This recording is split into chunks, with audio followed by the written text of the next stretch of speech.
औद्योगिक एवं आर्थिक विकास की दिशा में उत्तर प्रदेश की उल्लेखनीय यात्रा। जनसंख्या के हिसाब से भारत का सबसे बड़ा राज्य उत्तर प्रदेश एक औद्योगिक महाशक्ति के रूप में उभर रहा है, जो अभूतपूर्व आर्थिक विकास देख रहा है और मैन्युफैक्चरिंग, लॉजिस्टिक्स और बुनियादी ढांचे जैसे क्षेत्रों में महत्वपूर्ण निवेश आकर्षित कर रहा है।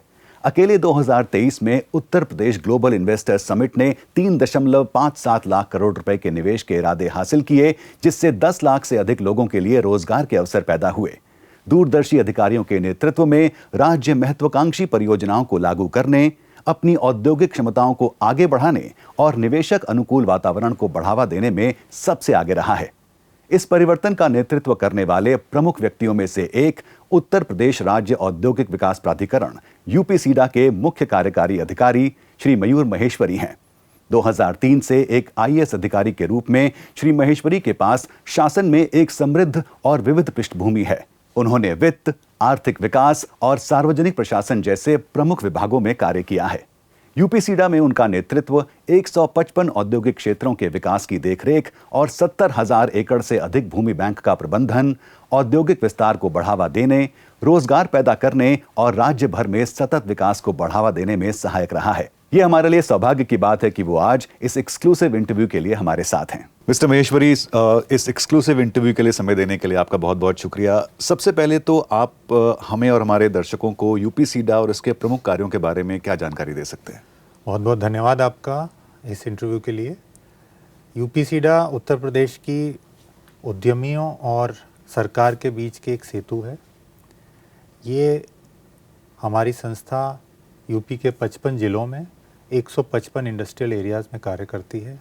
इसका मुख्य उद्देश्य है उद्यमियों को ज़मीन आवंटन कराना, उसके बाद उनकी इंडस्ट्री लगाना, जो पॉलिसी सरकार की है उन पॉलिसियों का ग्राउंड लेवल तक क्रियान्वयन कराना और उसके बाद उनकी हैंड होल्डिंग करना, उनको आगे तक ले जाना, जिससे कि वो रोज़गार दे सकें लोगों को, जितनी भी इंडस्ट्रीज़ लगें, और साथ ही साथ उत्तर प्रदेश के आर्थिक विकास में एक योगदान भी दे सकें। तो ये हमारा मुख्य उद्देश्य है। सर, अब बात करते हैं यूपीसीडा की कुछ हाल ही की उपलब्धियों के बारे में। हमें ज़रूर बात करनी चाहिए Uttar Pradesh global investor summit 2023 के बारे में, जहां पे आपने इतनी बड़ी निवेश को आकर्षित किया। इस कंपेटिटिव एनवायरनमेंट में ये कोई आसान बात है नहीं। आपने यूपीसीडा ने किस तरह से इस तरह के निवेश को आकर्षित किया इस इवेंट के दौरान? देखिए, आपने देखा होगा जब से उत्तर प्रदेश में निवेश के लिए एक अनुकूल वातावरण बना है, तब से उद्यमी प्रदेश की ओर आकर्षित हो रहे हैं। इसमें यूपीसीडा को उन निवेश इंटेंट्स को मौके पे लाके और उनको धरातल पे उतारना एक बहुत बड़ा चैलेंज था। स्वाभाविक है कि जब इस तरीके की प्रतिस्पर्धा होती है विभिन्न राज्यों में, हम उनसे भी कॉम्पीट करते हैं और अपने प्रदेश में अन्य संस्थाओं से भी कॉम्पीट करते हैं, जिससे कि निवेश यहाँ पे अनुकूल तरीके से स्थापित हो जाए। उसके लिए हमने सबसे पहले प्रयास किया कि उद्यमियों को कार्यालयों के अनावश्यक रूप से चक्कर ना लगाने पड़े। हमने सभी सर्विसेज को अपनी डिजिटाइज़ किया। 34 सेवा अब हम लोग ऑनलाइन दे रहे हैं। एक ऐप के माध्यम से सभी एक मोबाइल फ़ोन पे उपलब्ध है। आप उस सेवा का, हमारी यूपीसीडा की सभी सेवाओं का सभी इन्वेस्टर्स लाभ ले सकते हैं। नंबर 2, हमने आउटरीच प्रोग्राम किया, जिससे कि हमने लोगों को ज़्यादा से ज़्यादा प्रयास किया कि हमारी सेवाओं के बारे में वो जानें, हमारी ज़मीन कहाँ उपलब्ध है उसके बारे में जानें, और सरकार की जो 27 सेक्टोरल पॉलिसीज़ बनी हैं उनका अधिक से अधिक लाभ ले पाएँ। सर, अब बात करते हैं कोविड-19 जैसे समय की इस महामारी के दौरान यूपीसीडा जैसी संस्थाओं के लिए बहुत चुनौती भरा समय था। तो इस समय में आपने समस्त कार्यों को और निवेशकों को जो सेवाएं आप प्रदान कर रहे हैं उनको कैसे जारी रखा? देखिए, कोविड-19 एक पूरे विश्व के लिए एक बहुत बड़ी आपदा थी जी। लेकिन जैसा प्रधानमंत्री जी कहते हैं कि उसी आपदा में हमने अवसर ढूंढा। देखिए, उस समय सबसे बड़ा चैलेंज ये था कि जीवन और आजीविका के बीच में एक तारतम्य स्थापित करना, क्योंकि हम किसी को भी छोड़ नहीं सकते थे जी। इसलिए हम लोगों ने इस तरीके का ऑनलाइन प्लेटफॉर्म की व्यवस्था करी जी। और सभी सुविधाओं को हमने ऑनलाइन मोड पे शिफ्ट किया। इसके परिणाम स्वरूप हम लोग लास्ट में इस तक हम पहुंच गए थे कि हम लोग वर्चुअल कॉन्फ्रेंसेस करते थे, ऑनलाइन उद्यमी एसोसिएशंस के साथ मिलके कितने लोग आ जाए, कितने लोगों को एम्प्लॉयमेंट मिला, क्या रॉ मटेरियल की आपूर्ति में कोई बाधा तो नहीं है, और उसके बाद उनको ट्रांसपोर्टेशन, जो फिनिश्ड प्रोडक्ट होता था उसको अंतिम छोर तक ले जाना भी एक काम था। तो हर पूरी जो सप्लाई चेन है उसके बारे में हमने पूरा एक एक छोर पे उसको बांध के रखा और उसकी पूरी मॉनिटरिंग करी, जिससे कि ये व्यवस्था सुगम चलती रही और कोविड में भी हम लोगों ने कोई रुकावट इंडस्ट्रियल आउटपुट में नहीं देखी। इसी में हम लोगों ने ये भी प्रयास किया कि इस आपदा को हम लोग अपॉर्चुनिटी में कैसे कन्वर्ट करें। तो हमने, आप विश्वास करिएगा कि ऑनलाइन माध्यम से इंटरव्यू लिए लोगों के, लैंड अलॉटमेंट जो चाहते थे उनको GIS के माध्यम से हमने ज़मीन दिखाई, ज़मीन का चिन्हीकरण करा, उसके बाद उनको वहाँ पे मौके पे उस ज़मीन को उपलब्ध कराया और साथ ही साथ VC के माध्यम से उस पूरी इंडस्ट्री को देखा कि कैसे हैंड होल्डिंग हो, उसका कैसे प्रोजेक्ट एग्जीक्यूशन हो और मौके पे उसका क्रियान्वयन भी सुनिश्चित कराया। तो एक बहुत बड़ी हम लोगों के लिए भी उस आपदा में कैसे उस नई तकनीक का यूज़ करें, किस तरीके से लोगों के साथ जुड़ें और इंडस्ट्रीज़ के साथ जुड़ते हुए हमने ये प्रयास क्रियान्वित किया। यूपीसीडा पूरे प्रदेश में एक अनुकूल औद्योगिक इंफ्रास्ट्रक्चर तैयार कर रहा है, तो इसके तहत आपकी कुछ क्या खास पहल रही हैं? देखिए, सर्वप्रथम हमारी ये जिम्मेवारी है कि बेसिक इंफ्रास्ट्रक्चर सभी उद्यमियों को मिले, जिससे कि उनकी लॉजिस्टिक कॉस्ट कम हो और वो अपना ध्यान उद्यम पे लगाएं, अपने उद्योग पे लगाएं और जो बाकी जिम्मेवारियां हैं वो प्राधिकरण पे और सरकार पे छोड़ें। इसके लिए प्रदेश सरकार ने अटल इंफ्रास्ट्रक्चर मिशन शुरू किया, जिसके माध्यम से सभी इंडस्ट्रियल एरियाज़ में हम लोग roads, drains, culvert, sewage, water supply, waste management, इस तरीके की जो प्राथमिक सेवाएं हैं वो सब उनको दे रहे हैं। साथ ही साथ अब हमने दूसरे चरण में फोकस किया है कि इनसे जुड़ी सेवाएं देने के लिए, जैसे कि स्किल सेंटर की आवश्यकता हो, महिलाओं के लिए हम लोगों ने क्रैश खोले हैं। साथ ही साथ ये भी प्रयास किया है कि अगर औद्योगिक क्षेत्रों में सेफ्टी का पूरा प्रबंध होगा तभी लोग ज़्यादा उद्योग आएंगे और जो वर्कफोर्स है हमारी, जो उद्यमी कार्यरत हैं वहाँ पे, उनको एक अनुकूल वातावरण भी मिलेगा। उसके लिए हमने इंडस्ट्रियल एरियाज़ में CCTV कैमरास लगाए हैं, उनको लिंक किया है, जो हमारे समीपवर्ती थाने हैं उनके साथ लिंक किया है, पुलिस चौकी से लिंक किया है, तो लोगों में एक सुरक्षा की भावना रहती है। औद्योगिक विकास के लिए भूमि अधिग्रहण और उसका सही उपयोग बेहद महत्वपूर्ण है। यूपीसीडा ने अपने भूमि बैंक को कैसे बढ़ाया है और ये कैसे सुनिश्चित किया कि उन भूखंडों का सही और अधिकतम इस्तेमाल हो? देखिए, उत्तर प्रदेश एक कृषि आधारित अर्थव्यवस्था रही है और यहाँ पे ज़्यादातर लोगों का, कृषकों का अपनी ज़मीन से बहुत लगाव है। तो प्रदेश सरकार का एक प्राथमिक दायित्व ये है कि लोगों को कृषि की आधारित अर्थव्यवस्था में कृषि योग्य ज़मीन भी कम ना हो और साथ ही साथ ये भी एक हमारा प्रयास रहना चाहिए कि उद्योग के लिए भी पर्याप्त मात्रा में ज़मीन उपलब्ध रहे। तो इन दोनों में समन्वय बैठाना एक निश्चित एक चुनौती थी। तो उसके लिए हमने ऐसे क्षेत्रों में जहाँ पे ज़मीन का उपयोग कम हो पाता था, वहाँ पे जैसे बुंदेलखंड क्षेत्र है या पूर्वांचल क्षेत्र है जहाँ पे अनुपयोगी ज़मीन पड़ी थी, उसको हमने उद्योगों के लिए आवंटित किया। साथ ही साथ जहाँ पे ज़मीन बहुत महंगी है, जैसे कि NCR के क्षेत्र हैं, दिल्ली के समीप क्षेत्र हैं या बड़े मेट्रो शहरों के पास की जगह हैं, वहाँ पे हमने क्या किया कि जिन उद्योगों की अनुपयोगित भूमि थी उसमें एक तो हमने उनको नई नीतियों के तहत ऐसा अलाउ किया कि आप अपनी ज़मीन पे ऊपर चले जाएं, यानी कि FAR बढ़ाया जी। और आप हॉरिजॉन्टल की जगह वर्टिकल ऊपर अपना उद्योग लगाएं। साथ ही साथ बड़े भूखंड जो अनुपयोगित थे उनको छोटे करके अन्य उद्योगों के लिए बांटने का भी हमने एक व्यवस्था स्थापित करी। तो इस प्रकार से एक समन्वय बैठाने का प्रयास किया। चौथा, ये भी एक क्रम हमने नए उद्यमियों के लिए, नए स्टार्टअप्स के लिए जिनको कि पैसे की शुरू में दिक्कत होती है और वर्किंग कैपिटल लगाना उनके लिए ज़मीन के रूप में महंगा होता है, और उनको हमने फ्लैटेड फैक्ट्री के रूप में प्लग एंड प्ले सुविधा भी उपलब्ध कराई। सर, यूपीसीडा ने यूपी में लॉजिस्टिक्स और वेयर हाउसिंग की क्षमताओं को बढ़ाने में काफ़ी अहम योगदान दिया है, तो इसके बारे में हमें कुछ विस्तार से बताएं। देखिए, उद्योगों को गति देने के लिए बहुत आवश्यक है कि लॉजिस्टिक और वेयर हाउसिंग की क्षमताएं भी बढ़ाई जाएं प्रदेश में, और साथ ही साथ उद्यमियों को भी वेयर हाउस की सुविधा उनके उद्योग के निकट ही मिले। जी। तो इसमें हमने पहला चेंज ये किया कि अपने प्लानिंग में ही ये प्रयास किया कि एक निश्चित प्रोपोर्शन, एक कुछ अवधि, कुछ प्रतिशत लॉजिस्टिक वेयरहाउसिंग इकाइयों के लिए आरक्षित कर दिया।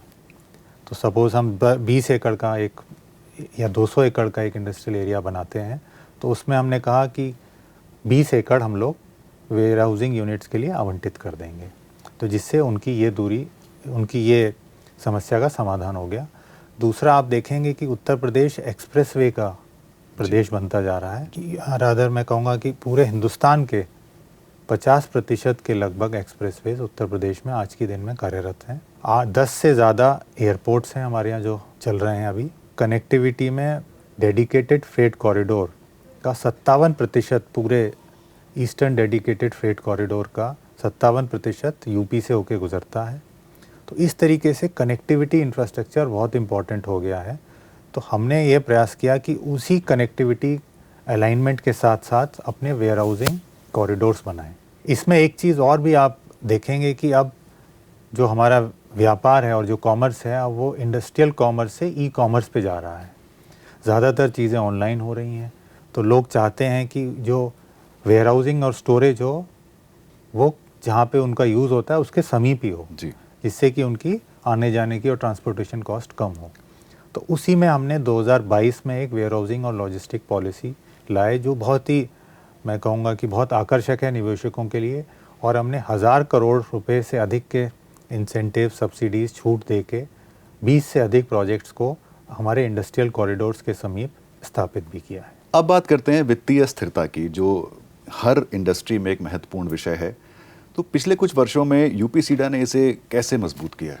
देखिए, किसी भी संस्था के लिए स्वयं सक्षम होना एक महत्वपूर्ण अंग है उसकी ग्रोथ के लिए। तो जब हमारे प्राधिकरण में इस तरीके की व्यवस्था की बात थी, तो हमने प्रयास किया कि हम ज़्यादा से ज़्यादा जो हमारे रिसोर्सेज हैं उनका यूज़ करें।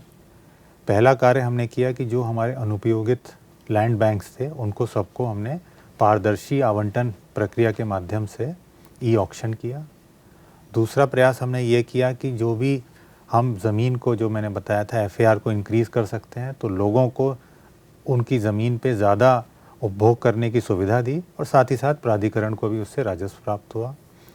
तीसरा हमने ये भी किया कि जो हमारे ब्याज में अनुपयोगित व्यय होते थे उनको खर्चों को कम किया, जिससे कि ज़्यादा से ज़्यादा खर्चा हम अपने विकासशील प्रयोजनों में लगा पाएँ, इंफ्रास्ट्रक्चर में लगा पाएँ, उसको हमने व्यवस्थित किया। वरना आप जानते हैं किसी भी व्यवस्था को व्यथा में बदलने में समय नहीं लगता जी। तो इसीलिए हमने ये प्रयास किया कि इन सबको एक साथ लेके चला जाए, जिससे कि आज की डेट में मैं कहने में मुझे खुशी भी है कि यूपीसीडा के जो राजस्व है वो 2000 करोड़ के हम लोग सरप्लस में हैं। और इसी राजस्व के माध्यम से हम उद्योग में लगाते हैं, उद्यमियों की मदद करते हैं, और जो कहा जाता है कि विन विन सिचुएशन दोनों के लिए है। ये 700 से ज़्यादा प्लॉट्स हमने आवंटन किए, उनसे जो राजस्व मिला वो हमने वापस अपने इंडस्ट्रियल एरियाज़ में ही लगाया। पिछले साल का ग्लोबल इन्वेस्टर समिट और उसके बाद हुई ग्राउंड ब्रेकिंग सेरेमनी काफ़ी हद तक सफल रही। तो हमें, हमारे दर्शकों को ये बताइए कि कितना निवेश ऐसा रहा जो धरातल पर क्रियान्वित हुआ और इससे जुड़ी आपकी क्या अहम पहल रही हैं? देखिए, उत्तर प्रदेश निवेश के लिए बहुत अनुकूल जगह बन चुकी है। यहाँ का लॉ एंड ऑर्डर, यहाँ की पॉलिसीज़ और यहाँ की व्यवस्था में एक स्थिरता सभी निवेशकों के लिए एक अच्छा माहौल और वातावरण देती है। परंतु उनको धरातल पर क्रियान्वित करने के लिए एक नीति और एक व्यवस्था के तहत कार्य किया हम लोगों ने। 4.5 लाख करोड़ के निवेश प्रस्ताव यूपीसीडा को मिले थे ग्लोबल इन्वेस्टर समिट 2023 में। और आपको जानकर, आपके सभी दर्शकों को जानकर भी बड़ी खुशी होगी कि उसमें से 1.5 लाख, मात्र एक साल के अंदर 1.5 लाख करोड़ से अधिक के प्रस्ताव हमने धरातल पर क्रियान्वित कर दिए हैं, जो कि 30% के लगभग होता है और एक बहुत बड़ी उपलब्धि है। ऑनलाइन पोर्टल के तहत प्रत्येक निवेशक को निवेश मित्र के माध्यम से और यूपीसीडा के माध्यम से हैंड होल्डिंग की व्यवस्था, उनको ज़मीन उपलब्ध कराने से लेके उनका उत्पादन शुरू होने तक बीच की जो सारी प्रक्रिया है उसमें यूपीसीडा उनके एक बहुत महत्वपूर्ण, मैं तो कहूँगा एक गार्जियन की तरह, एक दोस्त की तरह, एक सहभागी रहा है। तो ये जो सहभागिता की सोच है, जी। इसके कारण ये निवेश धरातल तक क्रियान्वित हुआ है। अब बात करते हैं एक ऐसे मुद्दे की जो विश्व भर में उद्योगों के लिए एक अहम मुद्दा बना हुआ है, जिसे कहते हैं सस्टेनेबिलिटी, कि पर्यावरण और उद्योग में और औद्योगिक विकास में किस तरह संतुलन बैठाया जाए। यूपीसीडा अपने रोजमर्रा के कार्यों में इसे कैसे सम्मिलित करता है? देखिए, बहुत महत्वपूर्ण विषय है, क्योंकि हम जीवन और आजीविका दोनों को एक साथ लेके ही चलना पड़ेगा। हम चाहते हैं कि पर्यावरण अनुकूल उद्योग स्थापित हों और अर्थव्यवस्था में भी उसका एक महत्वपूर्ण योगदान रहे। यूपीसीडा ने विगत कुछ वर्षों में प्रयास किया है कि हम लोग सोलर और रिन्यूएबल सेक्टर में सूर्य की ऊर्जा है उसका ज़्यादा से ज़्यादा उपयोग करें। तो हम लोगों ने जितने भी हमारे अनुपयोगित भूखंड थे, उन सब पे सोलर पैनल्स के माध्यम से ऊर्जा हम लोग वहाँ से लेते हैं। इसके साथ ही जो इंडस्ट्री में रिसाइकल्ड वाटर होता है, उसको दोबारा यूज़ करते हैं, क्योंकि पीने के पानी को ख़राब होने के बाद उसको हम रिसाइकल करते हैं। इंडस्ट्रियल वेस्ट को CETPs के माध्यम से एफ्लुएंट ट्रीटमेंट प्लांट लगाते हैं और उनको पुनः यूज़ करते हैं उद्योगों में।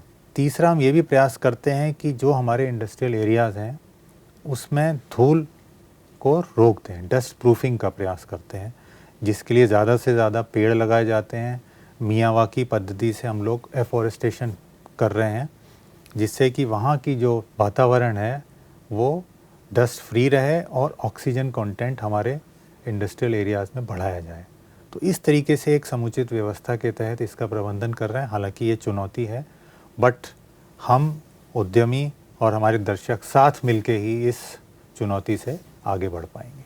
आपने अपने पूरे कार्यकाल में कई विभागों में काम किया और उस अनुभव को इस्तेमाल करके यूपीसीडा का नेतृत्व करना आपके लिए कैसा रहा है? देखिए, जैसे उद्यमी अपने उद्यम को बढ़ाने के लिए हर तरीके की जुगत लगाता है, मैं ये कहूँगा कि मुझे भी उद्यमियों से इस कार्यकाल में बहुत सीखने को मिला। उनकी परेशानियों को अवगत होते हुए उनके साथ ही उसका हमने निराकरण भी किया। तो एक ऐसा ये 1-to-1 फीडबैक जो आपने देखा, उसका निराकरण किया। तो उद्यमियों के साथ लेते हुए नीतिगत जो हमारी माननीय मुख्यमंत्री जी की और उत्तर प्रदेश सरकार की जो सोच है, उसको लास्ट माइल तक हम लोगों ने प्रयास किया कि मौके तक उसको पहुंचाएं। और इसी प्रक्रिया में जो हमने सीखा, उद्यमियों से ही सीखा और उद्यमियों के लिए ही उसको यूज़ किया। तो इस तरीके की चैलेंज लाइफ में मौका मिला और प्रयास किया कि अब आप देखिए कि यूपी को 5-7 साल पहले कृषि आधारित अर्थव्यवस्था के रूप में ही जाना जाता था, लेकिन अब हम प्रदेश में, देश में अग्रणी आर्थिक अर्थव्यवस्था के रूप में अग्रसर हुए हैं। इंडस्ट्रियलाइजेशन में यूपी बहुत तेज़ी से ग्रो कर रहा है। जो हमारा बैंकों से ऋण दिया जाता है, उसमें यूपी सबसे ज़्यादा नंबर 1 के पायदान पे आज की डेट में है, सभी राज्यों को प्रतिस्पर्धा में पीछे छोड़ते हुए। तो एक बहुत ही, मेरे लिए मैं कहूँगा कि संतोषजनक रहा और बहुत ही रिवार्डिंग एक एक्सपीरियंस रहा। और मैं इसमें सभी उद्यमियों का और उत्तर प्रदेश सरकार का और उत्तर प्रदेश के सभी हमारे बुद्धिजीवियों का भी, जिनका हमने सहयोग लिया, उनका बहुत बहुत धन्यवाद देता हूँ। प्रदेश की औद्योगिक विकास में आपका, यूपीसीडा का और प्रदेश सरकार का एक बहुत बड़ा रोल रहा है। मिस्टर महेश्वरी, हमें समय देने के लिए एक बार फिर आपका बहुत बहुत धन्यवाद। बहुत बहुत धन्यवाद।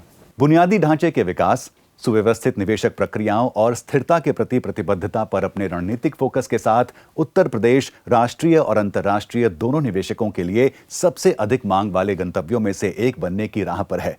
चाहे वह मैन्युफैक्चरिंग, लॉजिस्टिक्स या नए जमाने के उद्योग हों, राज्य विकास के लिए उपजाऊ जमीन प्रदान करता है और यह स्पष्ट है कि उत्तर प्रदेश का औद्योगिक परिदृश्य और अधिक रोमांचक होने जा रहा है। क्योंकि दुनिया भर के व्यवसाय और निवेशक नए अवसरों की तलाश में हैं, इसलिए सभी की निगाहें उत्तर प्रदेश पर हैं।